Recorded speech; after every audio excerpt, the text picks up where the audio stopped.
Selamat siang, saudara-saudara. Mari kita mulai untuk kuliah berikutnya, yakni mengenai kebutuhan dan kelangkaan sumber daya. Saudara-saudara, perlu Anda ketahui bahwa setiap manusia itu mempunyai yang namanya keinginan atau need, want, keinginan, dan kebutuhan, need. Nah, antara keinginan dan kebutuhan ini kadang-kadang untuk setiap manusia ada yang manusia itu menyelaraskan antara keinginan dengan kebutuhan, tetapi ada juga yang keinginannya itu tinggi. Ya, padahal kita mengetahui sebenarnya apakah yang dimaksud dengan keinginan itu, dan apakah keinginan itu sangat membahayakan bagi kita untuk kelangsungan hidup. Nah, ternyata berbeda keinginan dengan kebutuhan, want dan need. Keinginan itu adalah suatu yang ingin dimiliki. Namun kalau keinginan itu tidak terpenuhi, itu tidak mengancam kelangsungan hidup. Misalnya, wah, saya mempunyai keinginan untuk memiliki mobil Alphard atau Jaguar misalnya. Nah, kalau tidak tersampaian untuk memiliki mobil itu tidak akan mempengaruhi kelangsungan hidup. Kita akan mesti tetap hidup. Berbeda dengan apa yang namanya kebutuhan. Ya, kebutuhan. Kalau kebutuhan itu adalah keinginan manusia yang menuntut untuk dipenuhi dengan alat pemuas kebutuhan. Apakah itu barang atau jasa.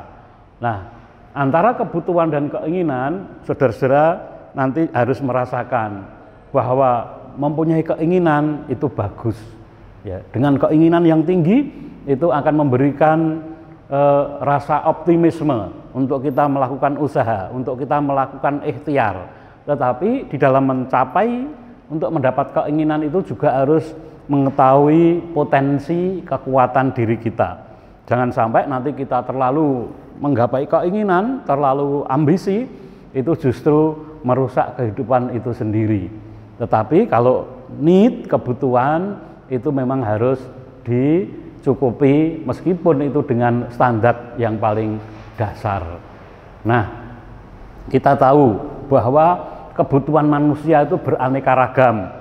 Mungkin nanti ada kebutuhan primer, kebutuhan sekunder, tersier, dan sebagainya. Jadi kebutuhan manusia itu beraneka ragam, semakin banyak, jadi variasinya banyak, ya, variasinya banyak, beraneka ragam, dan jumlahnya juga semakin banyak kebutuhan manusia. Ya, sedangkan sumber daya alam, itu terus-menerus digali untuk memenuhi kebutuhan manusia yang jumlahnya terbatas. Ya, kita kembali, kalau kebutuhan manusia yang beraneka ragam semakin banyak, ya, bisa diibaratkan kebutuhan manusia itu tidak terbatas. Tetapi sumber daya alam yang terus digali, terus dieksploitasi untuk memenuhi kebutuhan itu jumlahnya terbatas. Nah, sehingga kebutuhan yang tidak terbatas sedangkan sumber daya yang terbatas mengakibatkan yang namanya kelangkaan atau scarcity, kelangkaan atau scarcity, yaitu situasi atau keadaan di mana jumlah sumber daya yang ada itu dirasakan kurang atau tidak memenuhi berbagai kebutuhan manusia. Itu yang disebut dengan kelangkaan atau scarcity. Nah, penyebab-penyebabnya itu apa kelangkaan? Yang pertama, jumlah alat pemuas kebutuhan terbatas.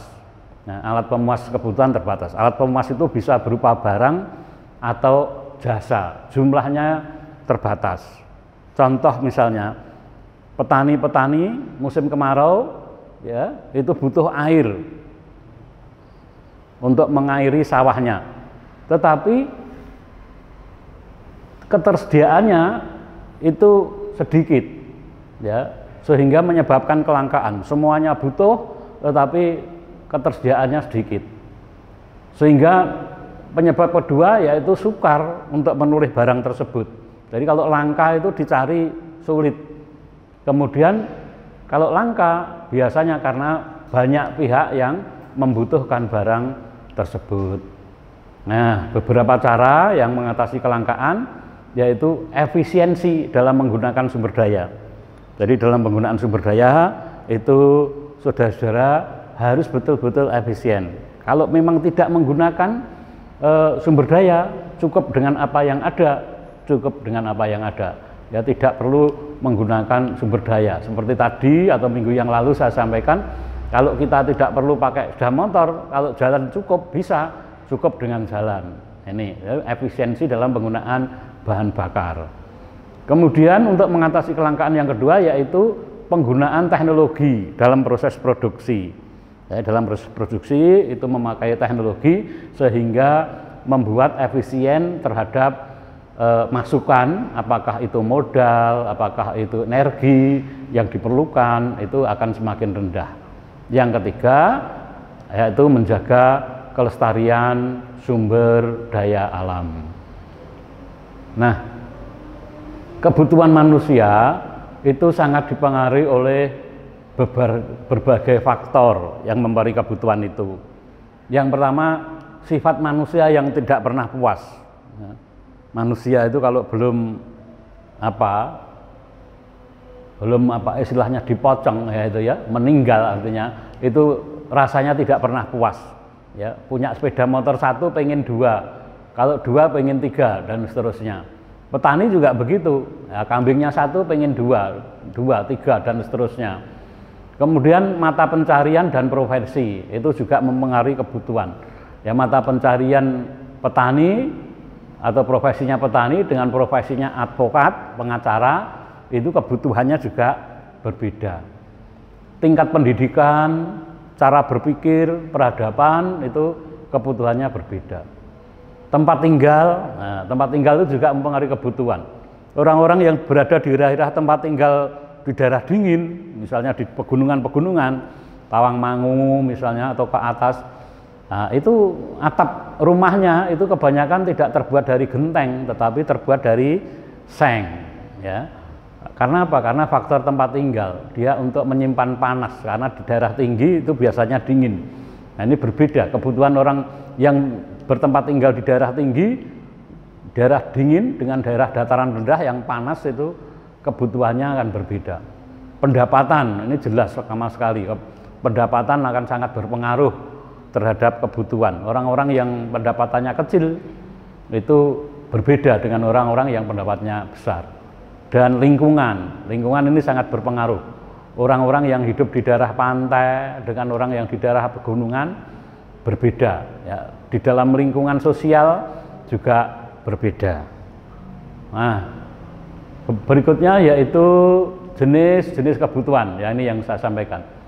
Nah, menurut kepentingannya, kebutuhan itu ada kebutuhan primer, ada kebutuhan sekunder, ada kebutuhan tersier. Ini kebutuhan manusia, ada primer, ada sekunder, dan ada tersier.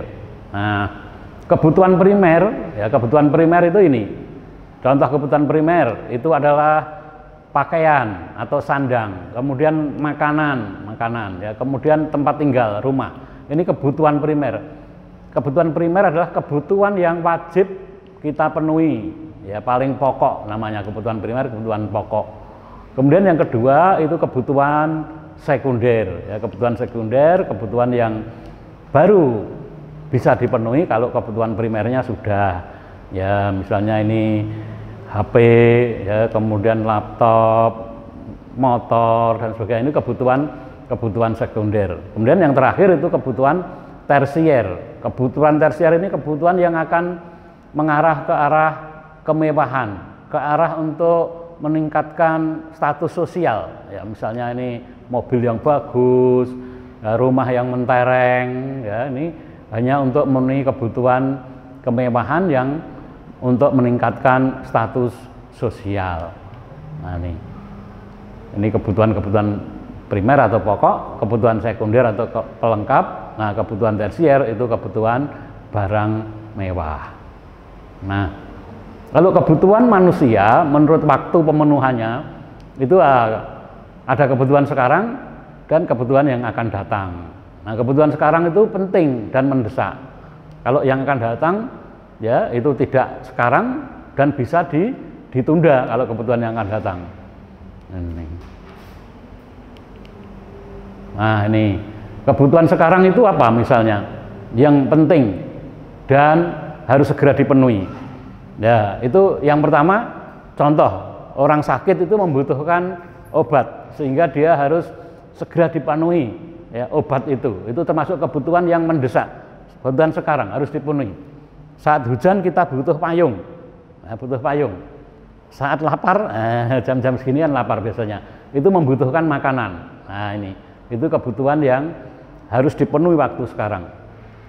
Sedangkan kebutuhan yang akan datang itu tidak harus dipenuhi dalam waktu sekarang, tetapi dapat ditunda karena kebutuhannya masih yang akan datang. Misalnya keinginan untuk berlibur, apalagi kalau sekarang ini masih PPKM ya, kalau PPKM-nya level 3, level 4 ya mungkin kita tidak boleh terlalu jauh atau kemana-mana ya, tetapi harus ditunda dulu sampai nanti PPKM-nya mungkin level 1 misalnya.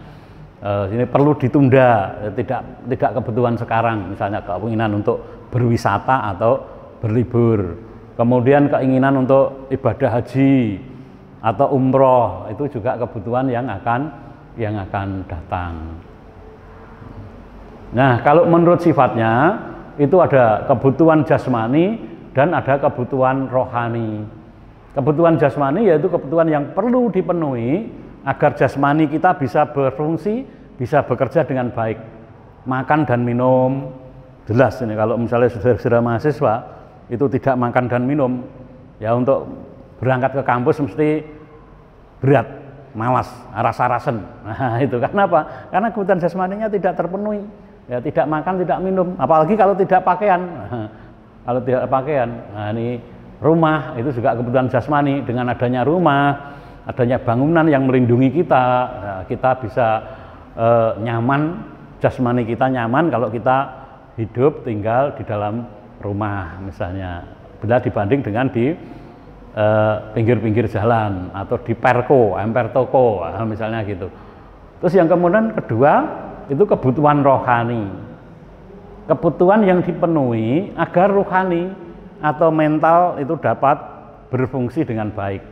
Misalnya pendidikan, ya bisa sekolah, belajar, membaca, ya pendidikan agama, adanya hiburan, ya menonton, mendengar musik dan lain-lain, ini adalah kebutuhan rohani. Rohani itu menjadi aman, tentram itu rasanya kalau kebutuhannya tercukupi. Nah, sedangkan kebutuhan manusia itu menurut subjeknya, ya itu ada kebutuhan pribadi, ya kalau berdasarkan pilihan-pilihan pribadi, dan ada kebutuhan sosial itu berkaitan dengan kehidupan bersama, Ya, kebutuhan pribadi itu harus didasarkan pada seleranya individu itu sendiri. Kalau kebutuhan sosial berkaitan dengan kehidupan bersama, bisa mulai dari keluarga bersama itu, atau bisa dalam masyarakat atau suatu komunitas. Misalnya TV untuk keluarga, tapi kalau jalan raya, jembatan, ini kan kaitannya dengan kebutuhan bersama untuk masyarakat. Nah, skala prioritas kebutuhan itu bisa, prioritas pertama itu ya kebutuhan pokok, kebutuhan primer, dan kebutuhan sekarang, serta kebutuhan jasmani itu prioritas pertama yang harus diprioritaskan kalau kita sebagai orang yang normal. Ya, prioritas pertama itu mesti kebutuhan primer. Tadi sandang, pangan, papan. Nah, ini kebutuhan sekarang yang wajib ada, yaitu makan, minum, tempat tinggal, itu kebutuhan sekarang. Nah, itu berkaitan dengan kebutuhan jasmani. Nah, itu prioritas pertama. Sehingga aktivitas kita hidup itu bisa normal. Kemudian prioritas kedua itu kebutuhan sekunder, ya, kebutuhan pelengkap, kebutuhan yang masa datang, ya tidak harus dipenuhi sekarang, dan kebutuhan rohani. Itu prioritas kedua. Sedangkan prioritas ketiga itu adalah kebutuhan tersier, ya, kebutuhan untuk mengarah ke barang mewah yang digunakan untuk meningkatkan status sosial individu tersebut. Nah, oleh karena itu penting di dalam menentukan skala prioritas. Ya, skala prioritas itu menetapkan kebutuhan yang dianggap penting dan harus didahulukan pemenuhannya daripada kebutuhan-kebutuhan yang kurang atau tidak penting. Jadi menetapkan skala prioritas. Nah, berikutnya adalah alat pemuas kebutuhan itu adalah segala sesuatu berupa barang atau jasa yang digunakan untuk memenuhi kebutuhan manusia. Nah, bisa barang adalah benda ekonomi yang jelas wujudnya, dan jasa. Jasa itu benda secara ekonomi yang tidak nyata, ya, tidak nyata wujudnya. Nah, ini. Nah, menurut kelangkaannya, alat pemenuhan kebutuhan dikelompokkan sebagai alat pemenuh kebutuhan. Menurut kelangkaannya itu ada benda ekonomi, benda yang untuk mendapatkan itu perlu pengeluaran biaya, tenaga, waktu, ya, benda ekonomi. Dan ada benda yang bebas, ya, benda bebas.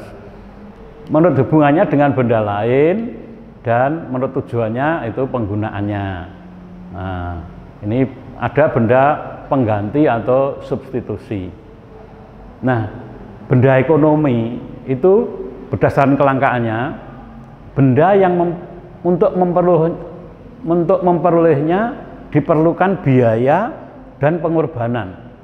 Nah, benda ekonomi itu untuk memperoleh perlu biaya, perlu tenaga atau pengorbanan. Itu ada dua macam, yang disediakan oleh alam, ya, misalnya tanah, mineral, batu tambang, tumbuh-tumbuhan yang memiliki ekonomi. Ini disediakan oleh alam. Ya, tapi untuk memperoleh itu perlu biaya, perlu pengorbanan. Kemudian ada yang benda ekonomi yang dihasilkan oleh manusia. Ada yang berwujud, itu benda. Ada yang tidak berwujud, itu berupa jasa. Ini benda menurut kelangkaannya. Yang pertama yaitu benda ekonomi. Kemudian yang kedua itu benda bebas. Benda yang untuk memperoleh tidak diperlukan biaya. Benda bebas, tidak diperlukan pengorbanan. Ya, biasanya disediakan oleh alam. Contohnya cahaya matahari, udara, air, angin, pasir. Nah, ini benda bebas. Nah, pada kondisi tertentu benda-benda bebas itu bisa berubah menjadi benda ekonomi. Artinya yang semula untuk mendapatkan tidak perlu pengorbanan, tapi pada kondisi-kondisi tertentu itu butuh pengorbanan. Contohnya air. Air itu kalau pada musim penghujan untuk mendapatkannya, wah, gampang sekali. Air pada musim penghujan. Tetapi kalau musim kemarau, wah, perlu pengorbanan. Ya, kalau dalam sumur dalam tadi perlu solar, perlu dieselnya. Nah, ini pasir juga demikian. Ya, dalam waktu kondisi-kondisi tertentu itu butuh biaya, butuh biaya. Ini benda bebas. Yang ketiga itu benda ilit, yakni benda yang jumlahnya tidak terbatas sehingga mengakibatkan bencana bagi kelangsungan hidup manusia. Contohnya air yang menjadi air bah atau tsunami, tanah misalnya menjadi longsor, angin yang menjadi badai. Nah, itu termasuk benda-benda ilit, benda yang jumlahnya tidak terbatas. Jadi segala sesuatu itu kalau melampaui batas itu tidak baik. Ya, kalau melampaui batas, ya, terlalu banyak juga tidak baik. Air terlalu banyak menjadi air bah, tsunami. Angin juga terlalu banyak menjadi badai. Ini, jadi benda yang jumlahnya tidak terbatas. Nah, berdasarkan hubungannya dengan benda-benda lain, ada benda pengganti atau substitusi, yaitu benda yang bisa menggantikan fungsi benda lain. Contohnya kalau kita mau minum tidak ada kopi, bisa diganti dengan teh. Kalau mau makan tidak ada daging bisa diganti dengan ikan misalnya. Ini benda substitusi. Teh bisa mengganti kopi, ikan bisa mengganti daging misalnya. Hubungannya dengan benda lain yang lain itu ada benda pelengkap atau komplementer. Ya, benda yang penggunaannya saling melengkapi satu sama lain. Misalnya buku dengan pena atau pensil, sepatu dengan kaos kaki, sikat gigi dengan pasta gigi misalnya. Kendaraan dengan bahan bakar ini merupakan benda pelengkap atau benda komplementer. Nah, berdasarkan tujuan penggunaannya, benda itu ada benda produksi, benda yang digunakan untuk tujuan produksi, untuk menghasilkan benda lain agar diperoleh keuntungan. Itu namanya benda produksi. Ya, contoh bahan baku dan tambahan untuk membuat benda lain, itu benda-benda produksi.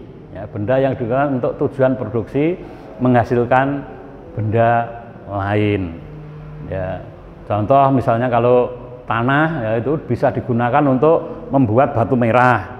Ya, tanah liat bisa digunakan untuk genteng, misalnya itu berarti di situ tanah itu berfungsi sebagai benda produksi, ya, benda produksi. Terus ada benda konsumsi, benda yang digunakan untuk konsumsi dengan tujuan untuk memperoleh kepuasan. Ya, contoh makan, minum, pakaian dan lain-lain.